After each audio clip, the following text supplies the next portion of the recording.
Welcome to Frenglish Language Academy. This is listening test 751. You will hear a number of different recordings and you will have to answer questions on what you hear.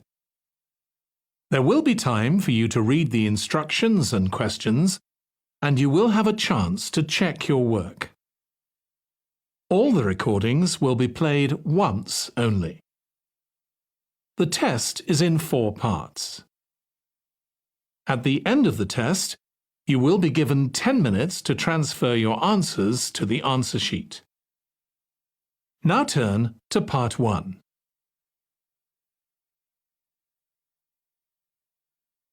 Part 1. You will hear a woman phoning a friend to get information about a job agency.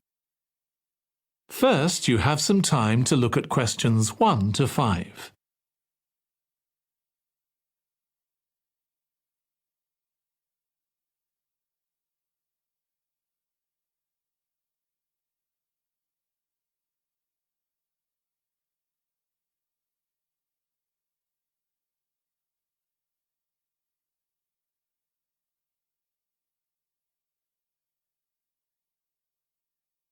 Now listen carefully and answer questions 1 to 5. Hello, William. This is Amber. You said to phone if I wanted to get more information about the job agency you mentioned. Is now a good time? Hi, Amber. Yes, fine. So the agency I was talking about is called Bankside. They're based in Docklands. I can tell you the address now. 497 East Side. OK, thanks. So is there anyone in particular I should speak to there? The agent I always deal with is called Becky Jameson. Let me write that down. Becky Jameson. Jameson.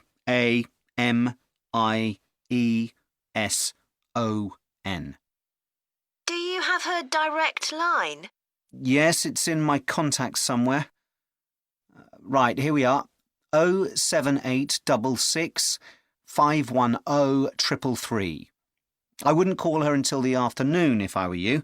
She's always really busy in the morning trying to fill last-minute vacancies. She's really helpful and friendly, so I'm sure it would be worth getting in touch with her for an informal chat. It's mainly clerical and admin jobs they deal with, isn't it? That's right. I know you're hoping to find a full-time job in the media eventually, but Becky mostly recruits temporary staff for the finance sector, which will look good on your CV and generally pays better too. Yeah, I'm just a bit worried because I don't have much office experience. I wouldn't worry. They'll probably start you as a receptionist or something like that. So what's important for that kind of job isn't so much having business skills or knowing lots of different computer systems. It's communication that really matters, so you'd be fine there. And you'll pick up office skills really quickly on the job. It's not that complicated. OK, good. So how long do people generally need temporary staff for? It would be great if I could get something lasting at least a month. That shouldn't be too difficult. But you're more likely to be offered something for a week at first, which might get extended. It's unusual to be sent somewhere for just a day or two. Right. I've heard the pay isn't too bad. Better than working in a shop or a restaurant. Oh, yes, definitely. The hourly rate is about £10, $11 if you're lucky. That's pretty good. I was only expecting to get £8 or £9 an hour. Before you hear the rest of the conversation, you have some time to look at questions 6 to 10.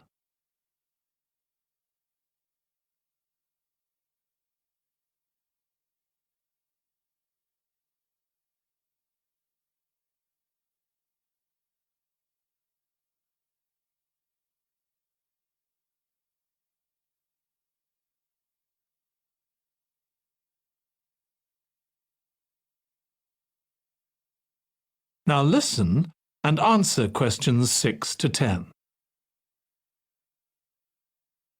Do you want me to tell you anything about the registration process? Yes, please. I know you have to have an interview. The interview usually takes about an hour, and you should arrange that about a week in advance. I suppose I should dress smartly if it's for office work. I can probably borrow a suit from Mum. Good idea. It's better to look too smart than too casual. Will I need to bring copies of my exam certificates or anything like that? No, they don't need to see those, I don't think. What about my passport? Oh yes, they will ask to see that. OK. I wouldn't get stressed about the interview, though. It's just a chance for them to build a relationship with you, so they can try and match you to a job which you'll like. So there are questions about personality that they always ask candidates, fairly basic ones, and they probably won't ask anything too difficult, like what your plans are for the future. Hope not. Anyway, there are lots of benefits to using an agency. For example, the interview will be useful because they'll give you feedback on your performance so you can improve next time. And they'll have access to jobs which aren't advertised. Exactly. Most temporary jobs aren't advertised. And I expect finding a temporary job this way takes a lot less time. It's much easier than ringing up individual companies. Yes, indeed. Well, I think I've covered everything. That is the end of part 1. You now have 1 minute to check your answers to part 1.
Part 2.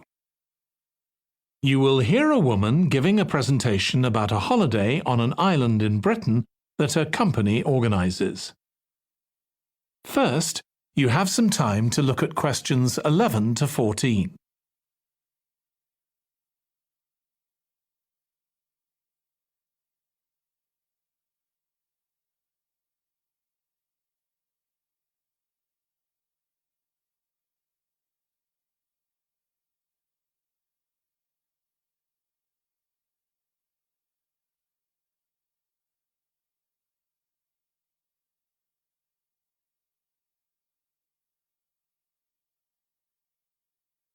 Now listen carefully and answer questions 11 to 14. Good morning. My name's Erica Matthews, and I'm the owner of Matthews Island Holidays, a company set up by my parents. Thank you for coming to this presentation, in which I hope to interest you in what we have to offer. We're a small family-run company, and we believe in the importance of the personal touch. So we don't aim to compete with other companies on the number of customers. What we do is build on our many years' experience, more than almost any other rail holiday company, to ensure we provide perfect holidays in a small number of destinations, which we've got to know extremely well. I'll start with our 6-day Isle of Man holiday.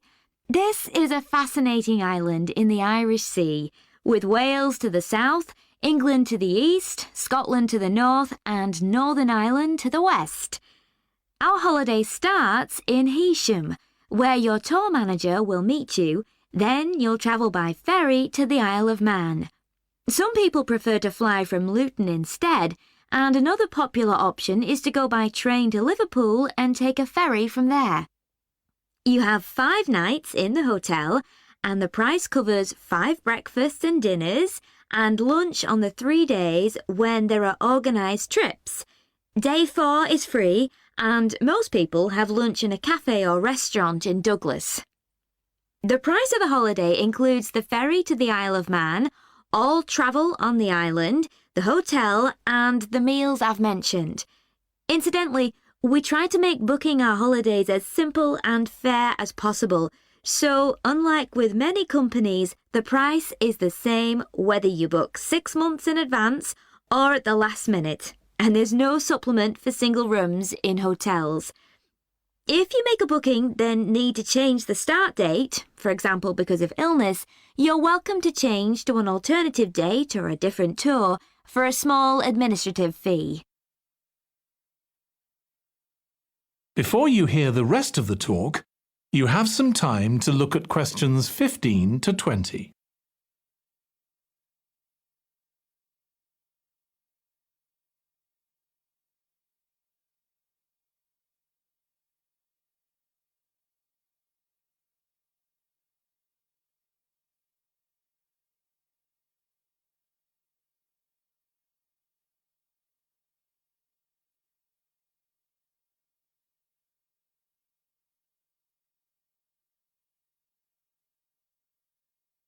Now listen and answer questions 15 to 20.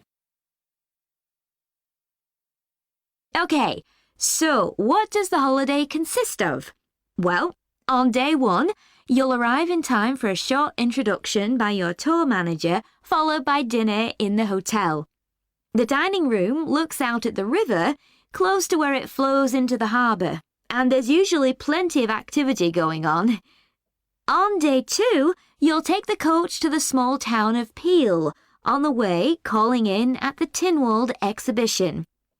The Isle of Man isn't part of the United Kingdom, and it has its own parliament called Tynwald. It's claimed that this is the world's oldest parliament that's still functioning, and that it dates back to 979. However, the earliest surviving reference to it is from 1422, so perhaps it isn't quite as old as it claims. Day 3, we have a trip to the mountain Snaefell. This begins with a leisurely ride along the promenade in Douglas in a horse-drawn tram. Then you board an electric train which takes you to the fishing village of Laxey. From there, it's an 8-kilometre ride in the Snaefell Mountain Railway to the top. Lunch will be in the cafe, giving you spectacular views of the island.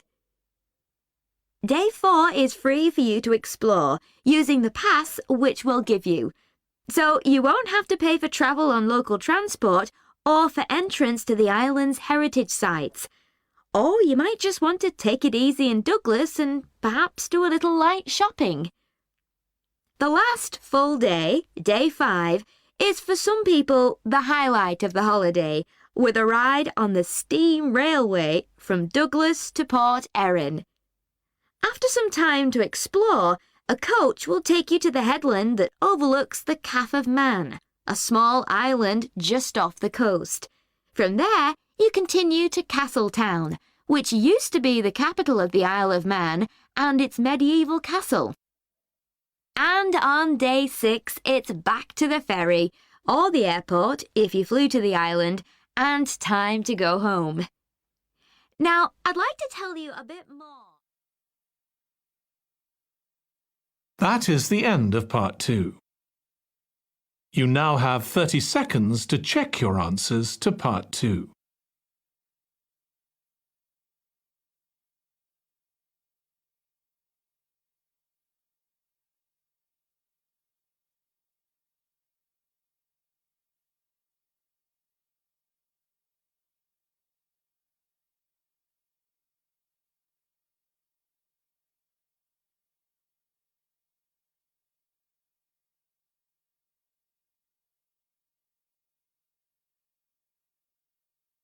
Part 3. You will hear 2 psychology students discussing the effects of the order in which the children in a family are born. First, you have some time to look at questions 21 to 26.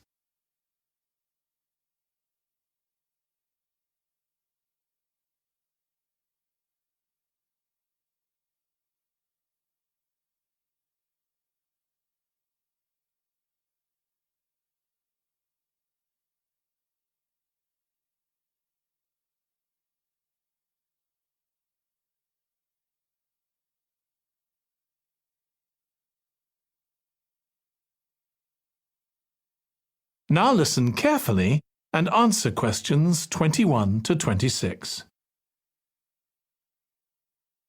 Ed, how are you getting on with the reading for our presentation next week? Well, OK, Ruth, but there's so much of it. I know. I hadn't realised birth order was such a popular area of research. But the stuff on birth order and personality is mostly unreliable. From what I've been reading, a lot of the claims about how your position in the family determines certain personality traits are just stereotypes, with no robust evidence to support them. OK, but that's an interesting point. We could start by outlining what previous research has shown. There are studies going back over 100 years. Yeah, so we could just run through some of the typical traits. Like the consensus seems to be that oldest children are generally less well-adjusted because they never get over the arrival of a younger sibling. Right, but on a positive note, some studies claim that they were thought to be good at nurturing. Certainly in the past, when people had large families, they would have been expected to look after the younger ones. There isn't such a clear picture for middle children, but one trait that a lot of the studies mention is that they are easier to get on with than older or younger siblings. Generally eager to please and helpful, although that's certainly not accurate as far as my family goes. My middle brother was a nightmare, always causing fights and envious of whatever I had. As I said, none of this seems to relate to my own experience. I'm the youngest in my family, and I don't recognise myself in any of the studies I've read about. I'm supposed to have been a sociable and confident child who made friends easily, but I was actually terribly shy. Really? That's funny. There have been hundreds of studies on twins, but mostly about nurture versus nature. There was one on personality which said that a twin is likely to be quite shy in social situations because they always have their twin around to depend on for support. My cousins were like that when they were small. They were only interested in each other and found it hard to engage with other kids. They're fine now, though. Only children have had a really bad press. A lot of studies have branded them as loners who think the world revolves around them because they've never had to fight for their parents' attention. That does seem a bit harsh. One category I hadn't considered before was children with much older siblings. A couple of studies mentioned that these children grow up more quickly and are expected to do basic things for themselves, like getting dressed. I can see how that might be true, although I expect they're sometimes the exact opposite, playing the baby role and clamouring for special treatment. Before you hear the rest of the discussion, you have some time to look at questions 27 to 30.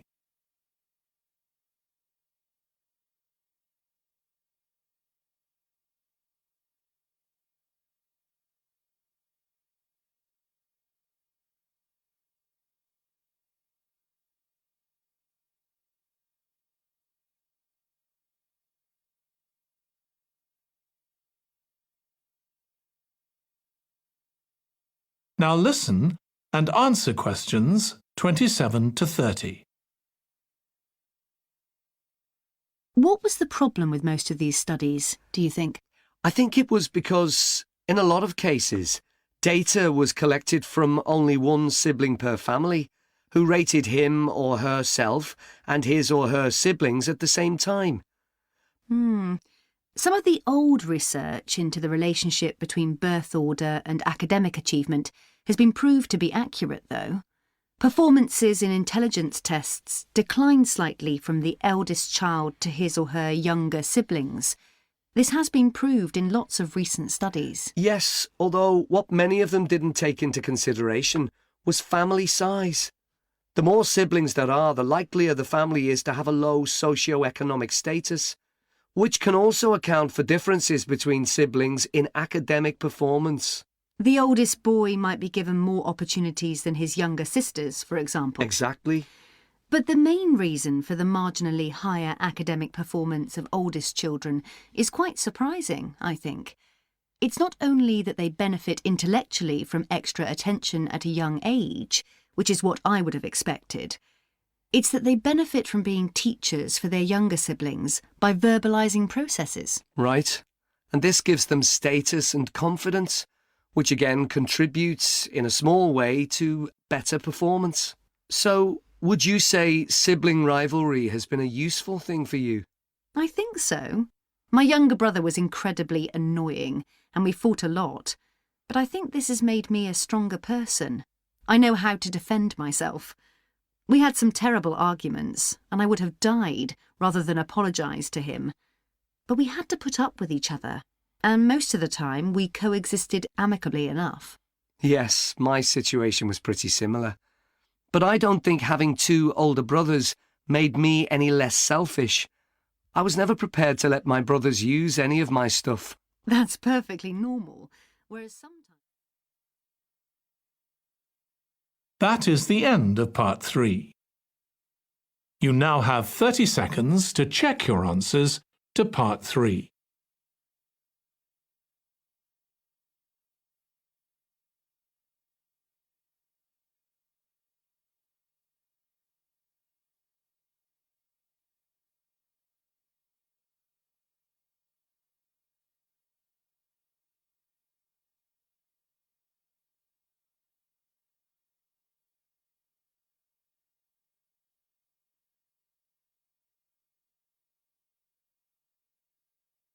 Part 4.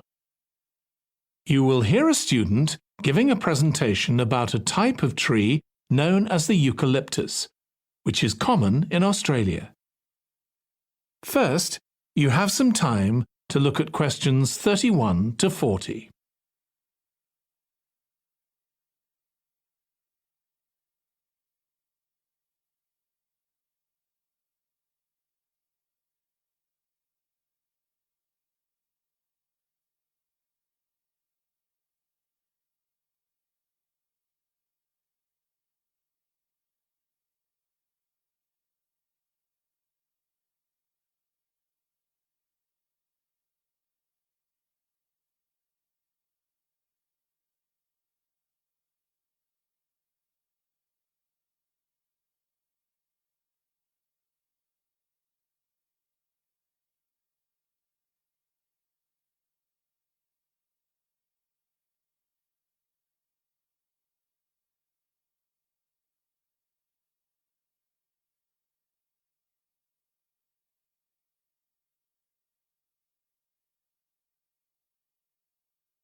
Now listen carefully and answer questions 31 to 40.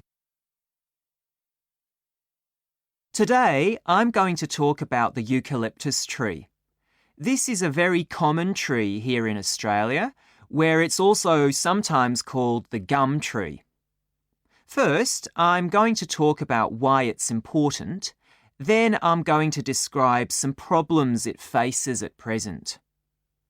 Right, well, the eucalyptus tree is an important tree for lots of reasons. For example, it gives shelter to creatures like birds and bats, and these and other species also depend on it for food, particularly the nectar from its flowers. So it supports biodiversity.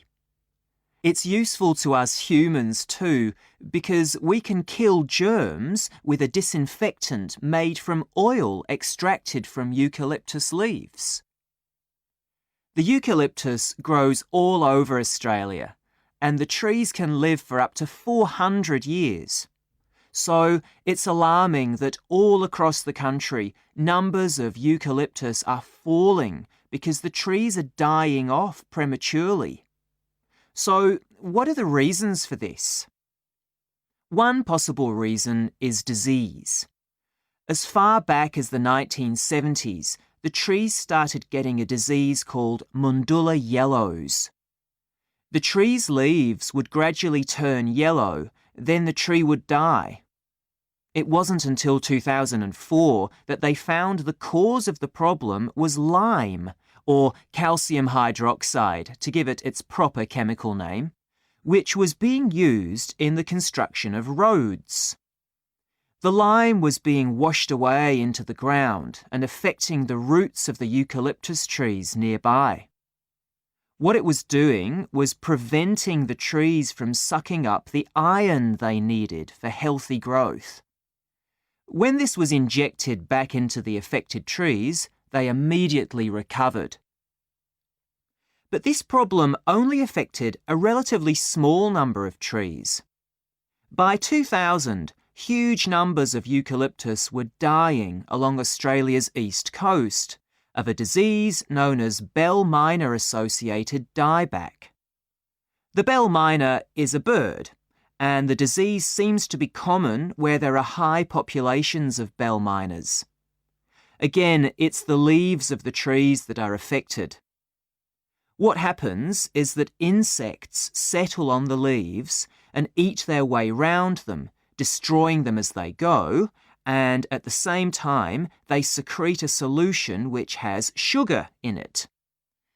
The bell miner birds really like this solution, and in order to get as much as possible, they keep away other creatures that might try to get it. So these birds and insects flourish at the expense of other species, and eventually so much damage is done to the leaves that the tree dies.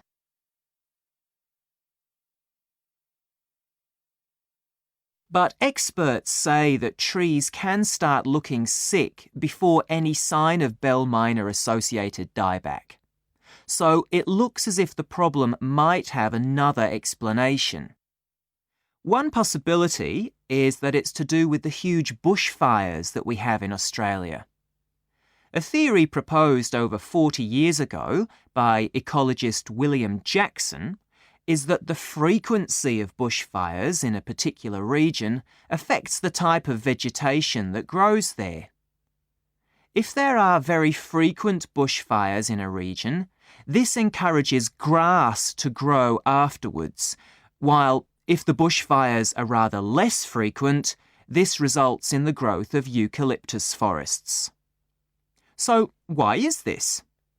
Why do fairly frequent bushfires actually support the growth of eucalyptus? Well, one reason is that the fire stops the growth of other species which would consume water needed by eucalyptus trees. And there's another reason. If these other quick-growing species of bushes and plants are allowed to proliferate, they harm the eucalyptus in another way by affecting the composition of the soil and removing nutrients from it. So some bushfires are actually essential for the eucalyptus to survive as long as they are not too frequent. In fact, there's evidence that Australia's Indigenous people practiced regular burning of bushland for thousands of years before the arrival of the Europeans. But since Europeans arrived on the continent, the number of bushfires has been strictly controlled. Now, scientists believe that this reduced frequency of bushfires to low levels has led to what's known as dry rainforest, which seems an odd name as usually we associate tropical rainforest with wet conditions. And what's special about this type of rainforest? Well, unlike tropical rainforest, which is a rich ecosystem, this type of ecosystem is usually a simple one.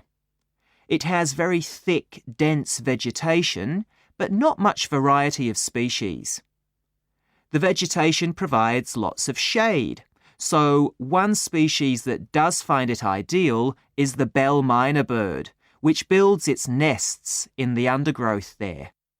But again, that's not helpful for the eucalyptus tree.